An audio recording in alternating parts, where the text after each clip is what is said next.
Yo, we're back.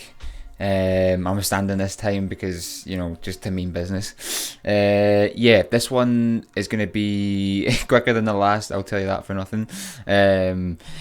Last night went out for one pint, ended up having about five. Just the just the classic fucking it's just a classic.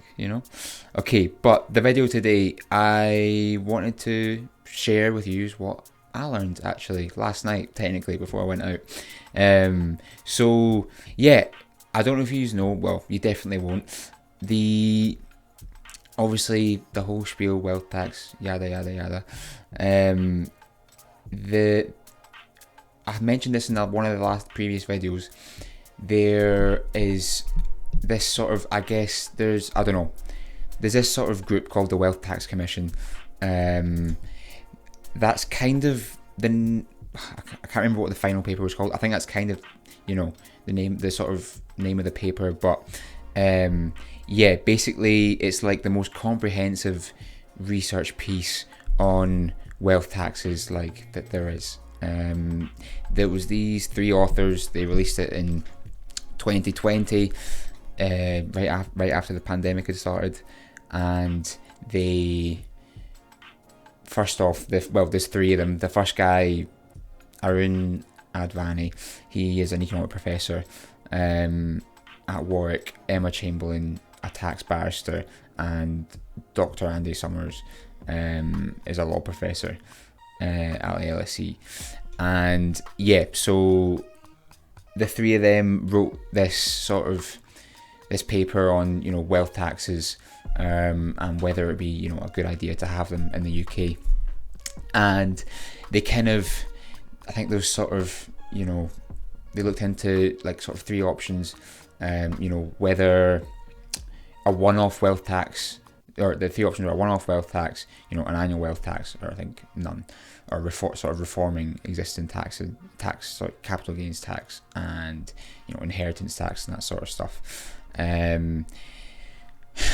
I won't get into the conclusions of the main paper, but the one thing I learned last night basically was that, they sort of reconvened actually a couple of weeks ago on a panel hosted by London School of Economics, LSE, and they basically were looking at the idea of a wealth tax 5 years on. Obviously things have gotten a lot worse since then.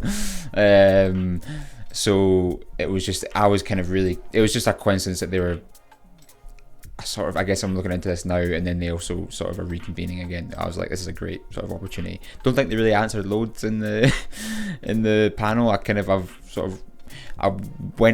watched the whole thing, but wasn't really taking notes. This is me kind of going back through it. But yeah, they went over lots of stuff, obviously, and they did a Q&A at the end.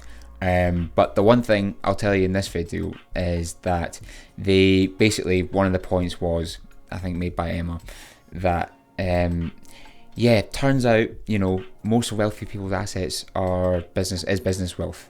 So owning equity in a business, or shares or stocks or whatever. So if you are trying to tax these extremely wealthy individuals, you need to be sort of taxing the value of these businesses that they hold shares in.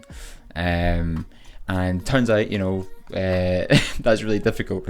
So actually funny, but which obviously I think Labour in the budget, they brought in a mansion tax, and I know there's sort of other ideas about land taxes and luxury goods taxes, but if you tax it, these sorts of things miss out most of the wealth in this very small percentage of folk who are extremely wealthy. So if you're not taxing business equity or shares, it's not really that meaningful, the tax. So obviously private businesses, they don't have to report, they don't have to do an annual public report, all these other sorts of things. It makes it a lot more difficult to value the company. So valuation is a huge issue, essentially. If you can't value the asset, how do you know how much to tax it, you know? And funnily enough, Aswath Damodaran, who I've mentioned in previous videos, also known as the godfather of valuation, business valuation obviously is his niche. His whole course at NYU is on valuation. He also does a corporate finance course, but mainly valuations is his thing. But obviously these companies that he's valuing are public, and you can get all the financials on them online and sort of make your own sort of conclusions. But yeah, I guess mansion tax is like a good thing. It's like the right direction, I guess. But you're collecting peanuts, and it's you could do with a whole lot more sustenance than a few peanuts, like the real meat and potatoes. But yeah, so that was kind of the whole thing last night, just looking into it. You're going to be able to need to be able to value these businesses, these private businesses, because private and public or whatever, because that honestly is where most of the wealth is held. So yeah, valuation, a key issue. Right, I'll see you in the next one. Thanks for listening. Peace.